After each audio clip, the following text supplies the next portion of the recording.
Doutora Michele Pena, médica ginecologista. Doutora, obrigada por ter vindo. Um dos temas mais pedidos aqui no Consulta. E olha que a gente fala bastante, é menopausa. Obrigada, viu? Eu que agradeço o convite. Será um prazer falar sobre isso hoje com vocês. A vida mudou, né? O nosso corpo é o mesmo. Mas a nossa atividade mudou muito, assim, né? Não só da mulher, do homem também, mas o nosso tema aqui é feminino agora. E aí, antes a gente pensava em mulheres na menopausa, senhoras. Entrando na menopausa, senhoras.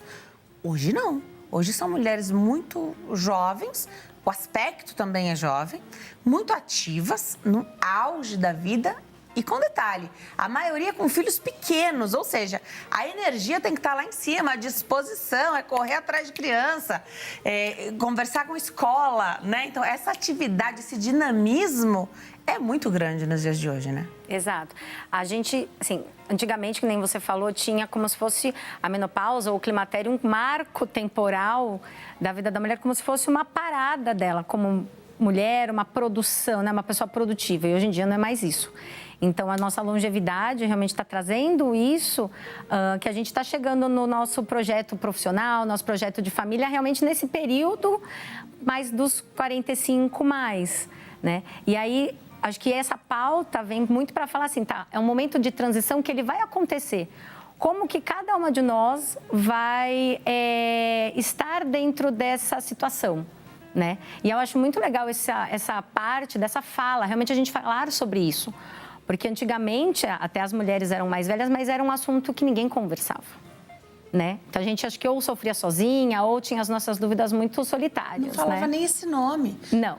Falava, tô naquela fase difícil. Exato. Entrei naquela fase difícil. Não falava menopausa, hoje a gente fala. Então, hoje está muito mais esclarecido o que é a menopausa, e que antes da menopausa chegar, as coisas já vão mudando e para esse período também tem nome.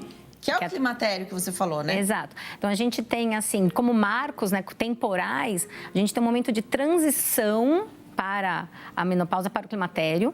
Então, que geralmente é mais ou menos 5, 8 anos antes da menopausa. A menopausa é quando nós ficamos 1 ano sem menstruar, numa média de idade entre 50 anos, ali ao redor desse período, 48, 50 anos. E aí, quando ficamos 1 ano sem menstruar, sem os hormônios femininos, aí a gente entra no período do climatério. Então, realmente tem essa mudança. Hoje em dia tem mulheres que estão quase entrando na menopausa que têm o sonho de ter filhos e ainda não tiveram. Exato. Conta um pouquinho pra gente. Então, existe realmente, como a menopausa, o climatério, ele vai acontecer, a gente não consegue mudar isso, a gente tem uma programação da vida reprodutiva da mulher. Né? Então, realmente, a gente tem que pensar que as mulheres estão querendo ser mães mais tardiamente, comparado, por exemplo, com a geração das nossas mães ou com as gerações anteriores, certo? Então, realmente, acho que isso é uma conversa que as mulheres, hoje em dia, aos 30 anos, não estão nem pensando nisso. Nós, quando chegamos aos 40, a parte profissional está bem sedimentada, é quando a gente começa a pensar. Só que dali a algum tempo vai entrar no climatério. Então, tem que se pensar sobre esse futuro reprodutivo, sim. Então, técnicas de congelamento, enfim, né? E principalmente a qualidade de vida dessa mulher, né? Pensando que o envelhecimento ele vai acontecer, a gente vai chegar, a gente tem que garantir que a saúde da mulher esteja bem. Né? E nem você falou, muitas vezes estamos chegando perto da menopausa com um filho pequeno, porque se eu engravidei, vamos supor, com 42 anos, tenho meu filho e estou com 48, ele vai ter 6. Então, realmente, a gente precisa daquele pique, né? De um pique legal para acompanhar a educação dessa criança. Então, realmente, o ginecologista precisa pensar sobre isso e conversar sobre isso. Legal. Muito se fala de terapia de reposição hormonal. Então, falar de menopausa hoje é basicamente falar da possibilidade de repor hormônio. Tem janela de oportunidade? A gente pensa, sei lá, na menopausa chegando 45 mais. Já pode haver uma queda que vai fazer diferença na energia, disposição, libido dessa mulher e mexer com essa família, né? Porque se a mulher não tá bem, a família não tá também bem. Que já pode começar a ser feita para que isso seja mais suave, mais tranquilo? Pode. A partir dos sintomas que aquela paciente tem, porque é aquilo que você falou, a gente tem uma média, né, mais ou menos de idade, tem mulheres que vêm mais cedo, essa transição, né? Mas a gente tem, sim, uma janela de oportunidade porque melhora muito a qualidade de vida dessa mulher. E então, a terapia hormonal, que hoje em dia é tão falada, né? E que realmente tem que ser muito bem vista, porque é muito individual o tratamento dessa mulher, vai repercutir na melhora dela e na melhora de todo, na parte profissional, na parte da família e tal. Tem uma janela, sim, de oportunidade. Até porque, muitas vezes, por exemplo, perda de massa óssea. A gente teve a parte com a reumatologista, mas osteoporose, por exemplo. A gente sabe que existe uma perda de massa óssea muito importante nos 2 primeiros anos desse climatério, dessa menopausa. Então, para prevenir a osteoporose lá na frente, começar uma terapia de reposição hormonal nessa janela de oportunidade é importante para uma prevenção lá no futuro e melhora de qualidade naquele momento que a gente institui o tratamento. É importante pensar, é difícil tirar uma informação que chegou, de repente, trazendo muito medo da reposição hormonal, sim, muito relacionado ao câncer de mama. Fala um pouquinho pra gente sobre isso. Então, toda essa ligação de terapia hormonal com o principal medo, câncer de mama, né? Os primeiros estudos de reposição hormonal, de terapia hormonal, foram na década de 90, então já faz tempo, com algumas medicações que eram hormônios que eram processados através e retirados de éguas, então é um hormônio completamente diferente, que não é mais utilizado hoje, e que foi colocado à prova numa população. E aí, através desses estudos, foram se vendo que, para algumas mulheres, que muitas vezes já tinham um histórico ou alguns antecedentes, poderia desencadear câncer de mama. Hoje em dia, qual que é o panorama? Essas medicações não são mais utilizadas, são outras medicações. E muitos estudos em 30 anos foram feitos. Então, a gente percebe que foi realmente muito bem estudado isso. Então, por exemplo, o grande medo da mulher de ter câncer de mama, a paciente que tem histórico pessoal de câncer de mama ou de lesões pré-câncer, não pode utilizar reposição hormonal. Existem contraindicações. Existem contraindicações. E elas são muito bem estabelecidas. Então, quando faz essa consulta com a paciente sobre a parte de climatério e de menopausa, a gente tem que realmente avaliar aquela mulher, aquele indivíduo, para fazer a melhor terapia para ela. Quando ela tem uma contraindicação à terapia hormonal, existem medicamentos não hormonais para melhora daqueles sintomas, por exemplo, como algumas medicações ansiolíticas que vão mexer e vão melhorar a parte dos fogachos. Então, para tudo existe terapias adequadas para aquela paciente. Então, é muito difícil a gente conversar, muitas vezes as mulheres vêm com essa bagagem de um medo ou de um preconceito sobre a terapia hormonal. Então, acho que a nossa função hoje em dia é realmente conversar sobre isso e individualizar. Isso é a parte principal, né? Então, os medicamentos orais, em gel, que tem hoje em dia, são extremamente seguros, né, para as pacientes.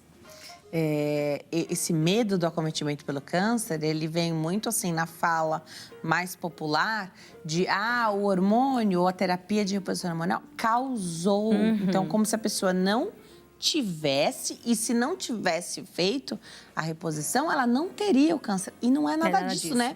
Porque não tem câncer quem quer.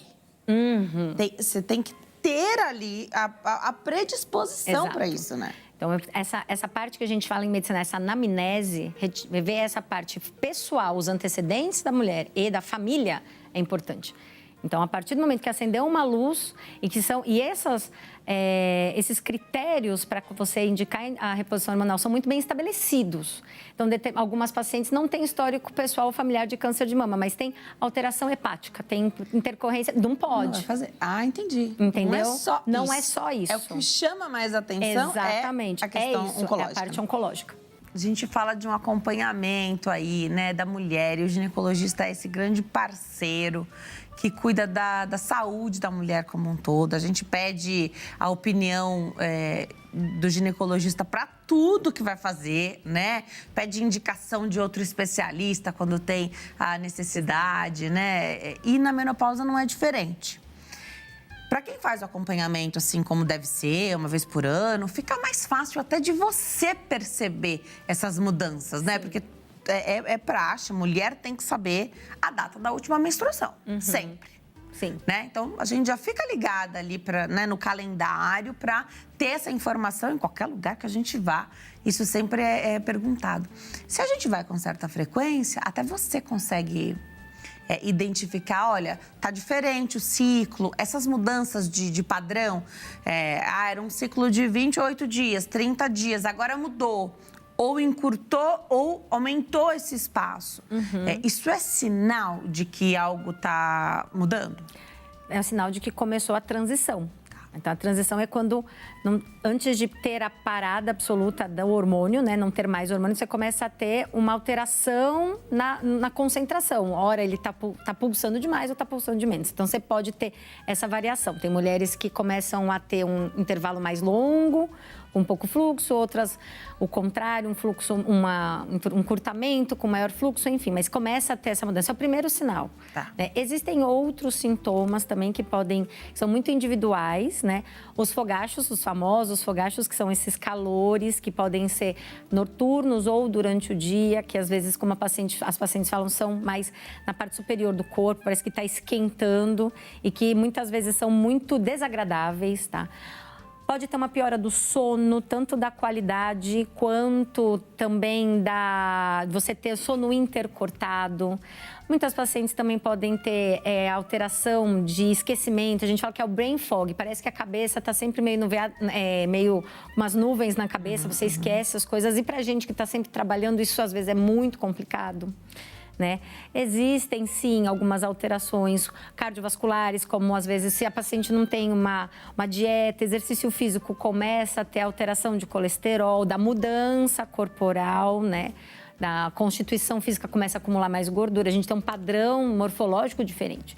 Então, tudo isso vem aos poucos, mas ele vai acontecendo na transição. Porque, que nem eu falei, a menopausa é quando para a menstruação. É esse marco temporal, assim. E aí é com isso que aí o ginecologista ele vai percebendo, junto com a paciente, todos esses sinais, né, que são importantes para identificar.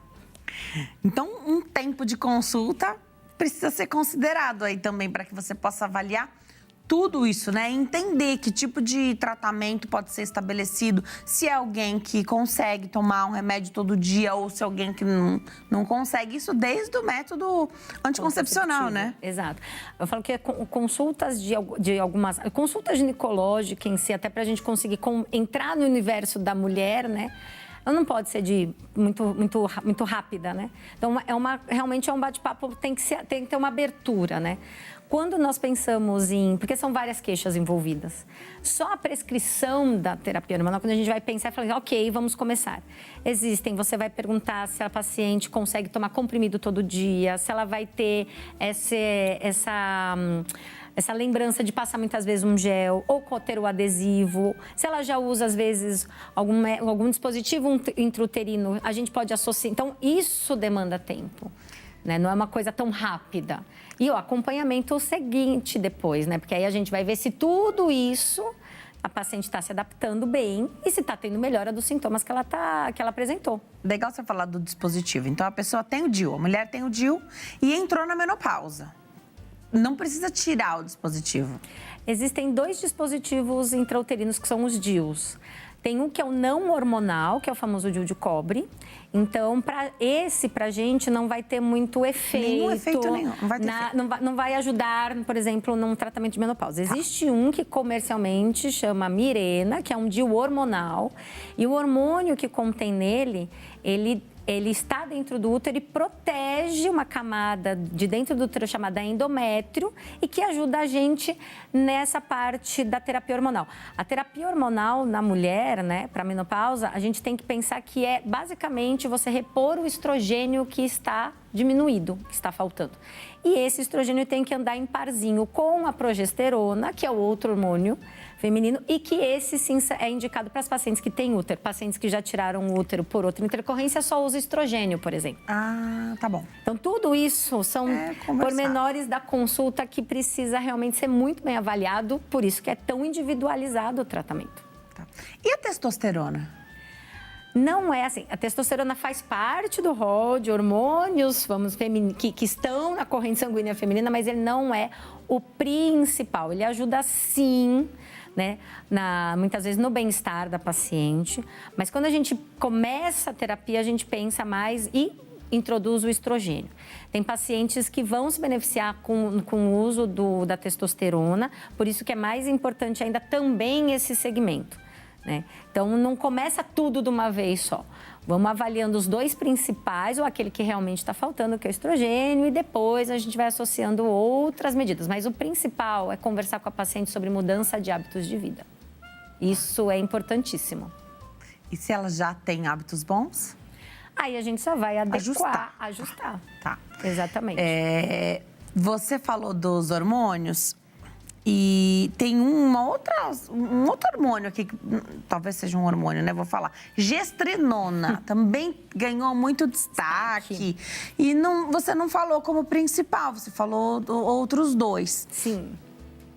Tem indicação também. É bom tomar cuidado, porque quando a gente fala de hormônio, sempre já o alerta acende, né? É bom também tomar cuidado, mexer com de repente, muita coisa no mesmo momento. Explica pra nós. Então, a gestrinona, ela é uma medicação, ela é, vamos dizer assim, da família das progesteronas. E ela tem o seu principal efeito, ele é um antiandrogênico, ou seja, ele faz um efeito antiandrogênico. Para a paciente na menopausa, que ela está precisando do estrogênio, então usar gestrinona não é o mais adequado. Tá.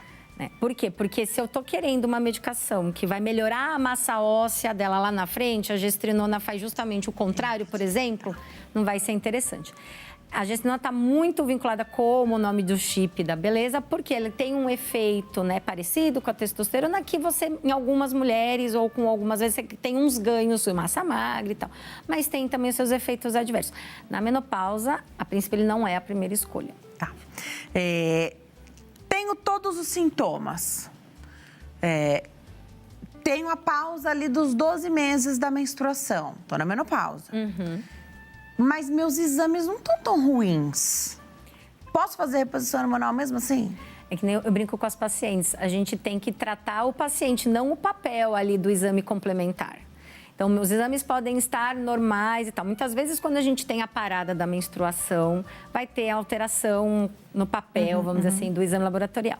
Mas se a paciente tem sintomas, se ela tem a clínica do climatério, a gente começa mesmo então, assim. Mesmo que ela não esteja nem na menopausa, se ela tem essa queixa, já consegue fazer algum tipo de Exato, você terapia. pega essa janela de oportunidade para começar a melhorar a qualidade dela, a qualidade de vida. Em quanto tempo daria para notar uma diferença? E se esse tempo que eu perguntei difere, varia da maneira como esse hormônio vai ser administrado? Se vai ser por gel, se vai ser via oral, se vai ser o adesivo? Ele sempre assim, a forma de administração, sim, cada uma tem a sua particularidade. A princípio, é adequado você iniciar o tratamento, ver se ela tem uma boa aceitabilidade, como não esquecer as tomadas, ou o uso do gel, ou se adapta ao uso do adesivo. Se não tem esses furos.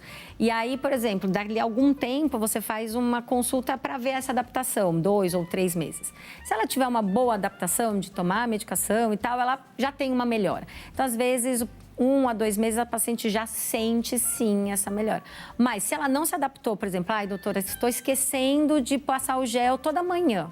Aquele método que é uma medicação boa, mas para ela não vai ser legal. Então, vale a pena trocar, né? Então, sempre a administração, qual o tipo de medicação, é importante também ver como que ela vai inserir aquilo na rotina dela, né? Porque essa nova terapia que vai entrar na vida dela, não a vida dela entrar e ser refém da medicação, por exemplo. Os géis são uma opção boa? Na tua prática, eles são muito utilizados? Sim. São uma escolha boa? São uma escolha boa. Porque é muito fácil, a gente fala para passar o estrogênio de manhã, pela manhã, porque ele é o principal hormônio, né? Então, a gente explicando bem, passar onde não tem área de pelos, então a paciente ela se adapta muito bem. Tem os adesivos também, que aí tem uma ciclicidade de cada 3 a 4 dias, né? Que também são super bem tolerados e a paciente, quando se adapta, casa com o método, vamos dizer assim. E tem paciente que prefere o uso do oral, porque ela já fala, doutora, eu já uso há anos um contraceptivo oral, então eu tô acostumada que num determinado horário eu tomo aquele comprimido. Vai ter que fazer os exames para ver as funções que você falou. Exato, fazendo os exames, ajustando, fazendo a rotina ginecológica, a mamografia, toda a parte para ver se está tudo ok para iniciar aquele tratamento. Aí muitas vezes uma paciente fala, olha, então se você já tem esse hábito, quem sabe utilizar uma medicação oral. O gel, então, ele é manipulado? Ou nem sempre é manipulado? Nem sempre. Ele tem também pela indústria farmacêutica, sim. Ele vem no formato de pump, a gente aperta. Exato. E o pump é uma medida, certo? Exato. Quando a gente fala um determinado pump, vem naquela concentração do gel, uma concentração de hormônio. Então, a gente mede 1 ou 2 pumps, por exemplo. Tá. Quais são as regiões que você pode aplicar? Você pode aplicar em região onde não tem pelo. Então, por exemplo, aqui na região do antebraço, às vezes aqui atrás do joelho. Então, são regiões que você vai ter essa absorção melhor, né? Geralmente são essas regiões, porque é mais fácil, você pega... Que cuidados a gente deve ter? Porque a gente está falando de mulheres entrando na menopausa, eu dei esse exemplo, sempre falo isso porque eu acho que isso precisa ser enaltecido com crianças pequenas, né? E aí são filhos que dependem da gente, eles querem o abraço, é hora de dormir. Na região que foi passada também tem que ser pensado se a gente vai ter contato com a pele de outra pessoa, o marido. Principalmente se, por exemplo, for o gel de testosterona, tá? Então, muitas vezes eu falo para as pacientes passar atrás do joelho. Tá, porque aí no braço você dá o abraço, né? Tá. E aí você precisa esperar secar. Espera secar, geralmente eles são super tranquilos. Tem realmente aquela forma de gel bem astringente. Tem alguns que são mais cremosos. Tá. Né? Mas ele secando, seca super rápido. Pode pôr pijama. Aí pode mesmo que ficar em contato com o tecido. Pode pôr a roupa. Perfeito. Legal, a gente fala desses géis e eles são uma alternativa que tem um bom custo-benefício. Dá para dizer isso? Sim. Porque é fácil, a questão de adaptação da paciente. Então, tem pacientes que, por exemplo, não vão querer usar o oral porque tem o medo vindo já anterior a toda essa mudança, né? De escutar, terapia hormonal oral vai dar problema. Então, ela aceita o gel. Então, é fácil o manejo. Né? Então, é bem tranquilo. Outra coisa, os adesivos também, que agora estão sendo mais utilizados, muitas vezes, ir para a praia, por exemplo, normal, pode usar o biquíni, ele não vai sair, ele não vai perder a eficácia, se caso você for tomar um banho de mar, por exemplo. Então, também é uma excelente opção desses adesivos, que também ficam escondidinhos, não muda a vida da mulher em nada, tipo, na estética dela. É mesmo fazer essa escolha. Dá pra... Eu entendi que você casa com a forma ali de administrar aquele hormônio. Sim. Mas num início, e aqui acho que principalmente pessoas que são mais jovens vão passar mais tempo fazendo isso, pode, algum momento, pensar em trocar? Pode. Enjoei, também tô cansada de passar todo dia o gel. Pode. Dá pra trocar, precisa de planejamento para fazer isso, né? Sim. Muitas vezes já aconteceu de algumas medicações daquela forma, ficarem descontinuadas. E aí você fazer um ajuste para aquela que está no mercado. Então, muitas vezes, vou na farmácia, estou com dificuldade de achar o adesivo, por exemplo. Você pode fazer o ajuste para o gel, ou vice-versa. Mas não é para ficar fazendo sempre. Esse mês agora eu vou para tal coisa. Não. Realmente tem esse planejamento, por qualquer motivo, ou por falta, ou porque não está se adaptando mais. Um bom tratamento vai aliviar esses sintomas ruins da menopausa, ou com um bom tratamento, essa mulher não vai sentir esse calorão, não vai ter insônia, vai ter mucosas lubrificadas, né, libido boa? O tratamento melhora muito esses sintomas. É lógico que muitas vezes existem outras coisas associadas, né?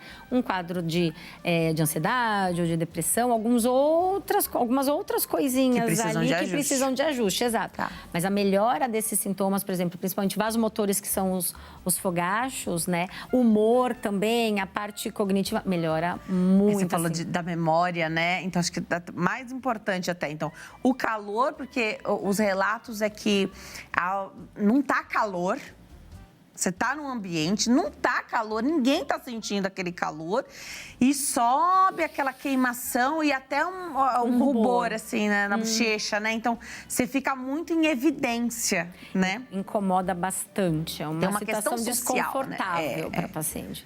Então, isso melhora muito. Tem pacientes que, em eventos sociais ou reunião, consulta médica, ela apresenta no meio, assim, quando você vê, a pessoa está realmente desconfortável. Tá. Com relação a isso é mais importante, né? Essa questão, a questão do humor, que uma casa não funciona bem se a mulher não estiver bem. O esquecimento, o sono. Então, esses são fatores que a gente pode chamar de guias para saber se está dando certo o tratamento ou não? Sim, a mulher, eu sempre falo assim, eu atendi esses dias, eu falei para uma paciente, você voltou com outro olhar, outra aura, porque ela melhorou muito dos sintomas. Então, aí é aquela coisa que você olha e você fala para a paciente, assim, que a mulher, ela sente, não, realmente eu melhorei. Falta aparar uma aresta ou outra, né? Mas ela fala, melhorei bastante. E vai repor hormônio até quando? A gente tem como normativa, né, até mais ou menos 60 anos ou 10 anos da terapia hormonal. Depois a gente pesa risco-benefício, porque sim, tem algumas pacientes que muitas vezes, com sintomas mais leves, mas perduram por mais tempo. Então, aí a gente tem que fazer um time de pesar risco e benefício. Porque também, deu 60 anos, por exemplo, vamos tirar sua medicação e a paciente acaba a qualidade de vida dela, então vamos ver qual é como que a gente vai ajustar isso nessa nova etapa da sua vida. Mas, geralmente, 60 anos a gente para ou 10 anos de terapia hormonal. Tá. Não posso fazer a terapia de reposição hormonal. Por esses motivos que a doutora já citou aqui, ou também porque eu tenho medo, não quero fazer. O medo, eu sempre falo, né? Às vezes é o medo que acaba se tornando a grande contraindicação para o tratamento que você é candidata, poderia fazer sim, mas você tem medo e o paciente tem que aceitar fazer os tratamentos, né? Ele não quer. O que tem hoje para as mulheres aí entrando na menopausa ou já na menopausa com sintomas que não são hormônios, que dá para fazer? Existem, como eu já falei, algumas medicações que são da parte psiquiátrica, que são medicamentos, principalmente, por exemplo, para fogachos e para o humor, que eles atuam nesses centros cerebrais, onde o estrogênio atuaria e eles não são hormônios. E também não são fitoterápicos. Porque a primeira coisa que se pensa, então você não pode usar hormônio, vai usar fitoterápico, aí você não vai ter o benefício. A gente entende isso, porque não é remédio propriamente. Pode ter um alívio, pode funcionar melhor comigo e menos com você. Mas aqui a gente está falando de possibilidade de tratar com remédio, sim, só não vai ser hormonal. Exato. Tem os fitoterápicos também, né? Mas muitas vezes, até mesmo o fitoterápico, tem algumas pacientes que, por saber, não querem. Né? Por exemplo, para a parte de ressecamento vaginal, como você falou, existem os tratamentos com tecnologias, com energias como lasers ou as radiofrequências, que são estímulos diretos dessas energias na mucosa vaginal, na mucosa do trato genital inferior. Isso facilita, por exemplo, são utilizados muito em pacientes com câncer de mama, que tem o ressecamento por conta... E tem a contraindicação de fazer o outro. E tem a contraindicação absoluta, por exemplo, ao tratamento hormonal. Então, a gente vai ajustando. E muitas vezes, para a parte de... para pacientes ter o bem-estar mesmo, o exercício físico, porque muitas vezes são pacientes que elas estão com aquela queda da animação, do estado geral. Às vezes você fala, olha, começa. Elas começam realmente a ter melhora do humor, do bem-estar com medidas mais simples, né? Ajuste de dieta, tirar algumas coisas inflamatórias da dieta e fazer exercício. Hoje em dia, você ter tempo para fazer exercício, acho que também é uma das principais coisas que a gente tem que conversar na consulta, na consulta ginecológica. Sempre dá para encontrar o tempo, né? O tempo, ele tá ali. Você tem que dar prioridade para aquilo. Tem que entender que agora vai ter que aquilo vai ser importante, né? Tem que ser importante. É nesse momento da menopausa que, se você ainda não fez um exame para saber como é que tá a qualidade do osso e quantidade do osso, tem que fazer? A densitometria óssea, sim, ela pode ser realizada assim nesse momento de transição para a gente saber quanto você já tem para pelo menos perceber uma perda de massa óssea. Muitas vezes a paciente já chega em osteopenia, que já é uma massa óssea com uma menor densidade, vamos dizer assim. Então, é importante estar sabendo isso também. Muito legal. Por isso que o ginecologista é o grande médico da mulher. Da parte do coração, que toda a vida a gente ouve que mulher, enquanto menstrua, tem o coração mais protegido. Aí, por isso que em alguma estatística a mulher infarta menos numa determinada idade. Se bem que o estresse vem deixando esse número bem equiparado de homens e mulheres, né? Mas nesse sentido, fazendo a terapia, também você teria esse ganho. Sim, a gente sabe que todo mundo conhece, já ouviu falar no colesterol bom. Então, ele é muito bem relacionado. O estrogênio ajuda muito nesses níveis do colesterol bom. Associado com atividade física e alimentação, entendi. Você entendeu que é um combo. Precisa ser tudo. Precisa ser tudo. Mas por isso que pacientes mais velhas, que não fizeram ou não fazem, ou estão fora, com muito pouco estrogênio, têm um risco cardiovascular igual ou maior do que o homem, por exemplo. Sempre uma boa oportunidade para mudar de vida para melhor, né? Seja qual for o momento que está passando. Às vezes é agora, você não está na menopausa, mas você viu que se a gente viver tempo suficiente, a gente vai chegar lá, né? É isso que a gente quer. Então, mudar de vida já. Vou deixar o Instagram da doutora, @doutora Michele Pena, @doutora Michele Pena, WL, Vai lá que você encontra o perfil da doutora. E o telefone WhatsApp é 97523 6990. Então, esse é o telefone que você entra em contato através do WhatsApp. Obrigada, viu, doutora? Imagina, o prazer foi meu. Obrigada a vocês. Obrigada.